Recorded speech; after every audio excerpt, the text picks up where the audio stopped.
Hello, everybody. I'm Kanard Lewis, and this right here is our first interview for season 11, folks. And I have my guest. What is your name? I am Shamir Foots. Yes, folks. You know, my I'm man. finally here. Yeah, Shamir Foots, SF man. He running. He doing his thing. Ooh. And you know, we're here, season 11 again, just talking about his life, interviewing him about what it is to be Shamir. So to just tell me a little bit about yourself. About myself, well, I'm from Buffalo, New York. Okay. Born and raised, actually, although I spent some time in Dunkirk in my childhood. Gotcha. Junior, audio, radio, and music industry major. Want to eventually do radio things, hence why I'm involved here. Mm-hmm. Yeah.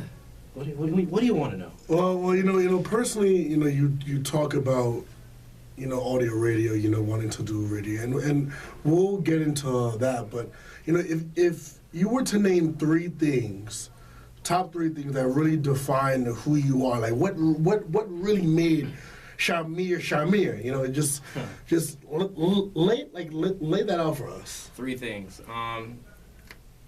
First, one thing's a personality trait is that I'm straight edge, so I don't drink or smoke. Okay. So that's one. That's big for me. Music, since as a kid growing up, we didn't really have cable, at least most of the time. So me and my moms, we would always listen to the radio. And I was like, yo, I want to do this one day. And so now I'm kind of doing it, so this is pretty cool.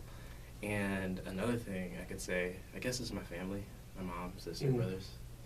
So when you talk about being straight edge, you know, not drinking, not smoking, not doing, you know, not consuming any type of drug, you know, that must have been hard because you're like 21 now, or 20, or 20, but about to be 21, right? So, you know, facing those pressures, you know, were there ever moments where people severely peer pressured you, and then you just had to just back yourself away? You know, I think peer pressure happens on other levels besides like drinking or smoking. Like people get peer pressure to do things all the time. For example, little things like trying to persuade someone to like do something small, like take a class with you or something like that.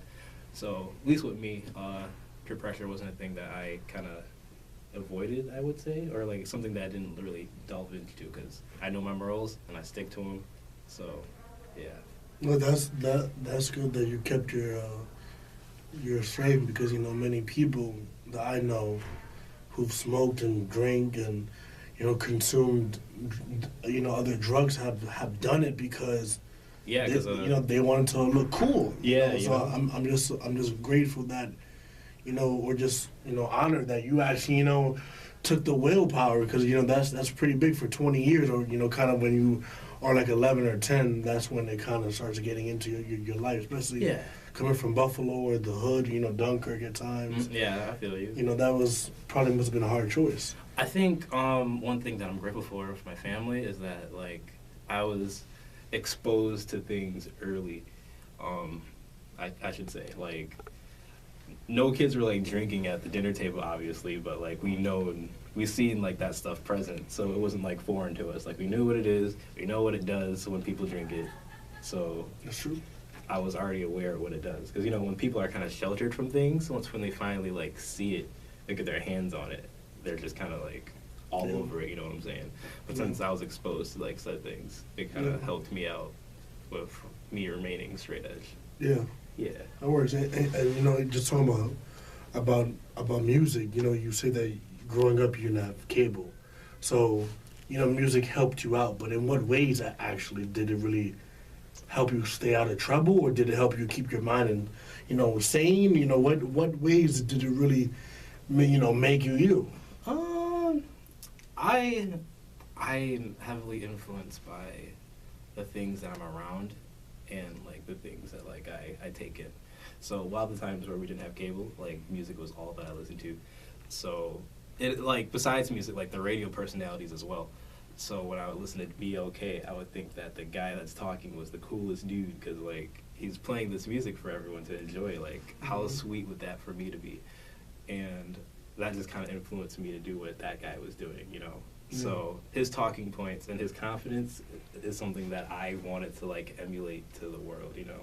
So when I say music, it's definitely like the music that I listen to, but like radio personalities definitely influenced kind of who I am now and like what I'm doing, obviously. Well, that's good. That's good. And you know, you're a family. You know, did you live in were you fortunate to have both parents, or did you have a single parent home? Yeah, or? single parent home. You know, How was that? You know. Since that's all that I've known, like as a kid growing up, that's like I didn't think it was like anything that was strange. I didn't think it was anything different because like my boys, like back in like the younger grades, we all had like just the mom at home. Just the mom, So, so like- it just became a thing. Yeah, I just thought like it was the norm, like, you know, mom, siblings and all that. But not having a dad around didn't really affect me at all. Cause like I know like my dad's backstory is not really a great one. So seeing the strength of like one parent kind of like influenced me to be as strong-minded as I am, which kind of helps with me being straight edge, you know, because being raised around a strong-willed person instilled a strong will in me. Did you Yeah. did your dad from the start just not be in your life? So when you were born, he wasn't there, or was he there and then left? And you know what drove him away? Oh, he had passed. Well, by the time I was 1. Oh, really? Okay. So Yeah. so he ended up dying. Wow. Okay. Yeah.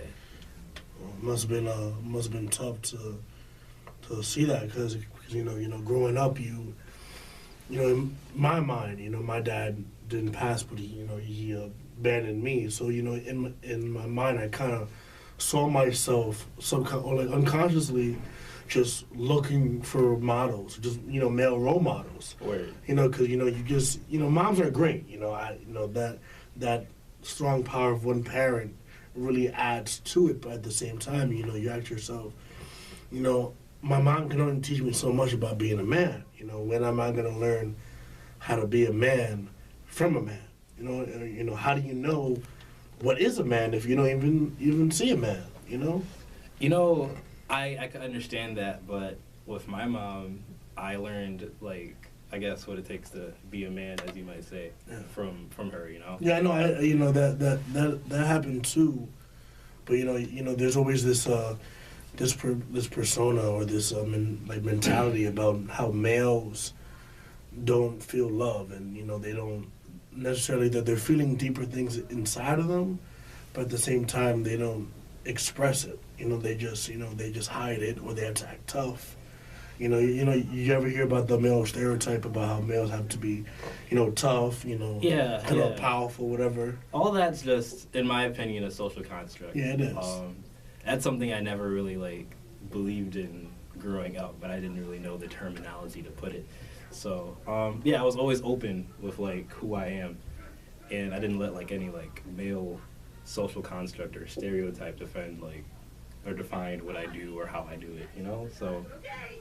Which is great because Yeah. you ask yourself, you know, how do you be yourself when the world doesn't want you to be, but you have a good example of you where you just do it naturally. That's the beauty about not allowing or not conforming, because you by being yourself, by not allowing those stereotypes to mold you, you become a better person. Word.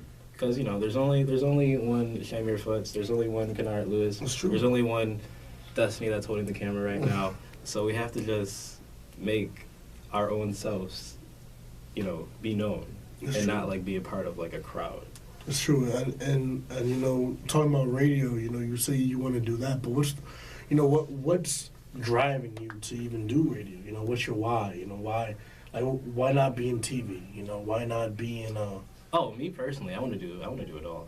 But radio has a soft spot in my heart because that's what really got me into media. And as a kid, I told myself that I would end up doing radio stuff, and here it is. But I'm not done yet. This is college radio. As great as it is, there's so much more that I can do. So I'm gonna make it happen one day. Yeah, well, hopefully it just works out for the best, because you know that your passion is necessary. Yeah. What you need to do is prime for your success, and that's what you got to do. You heard it here. All the stereotypes. you know, all the ideologies, you know, they're all social constructs. You know, although it seems very easier said than done to not follow them, you have to do your best to not conform. Yeah. And when you conform, you lose your identity, and there becomes two of somebody, when there's only supposed to be one. Word. So, like, in a nutshell, don't let any, like, social construct or anything that the people are saying that you should do define who you are.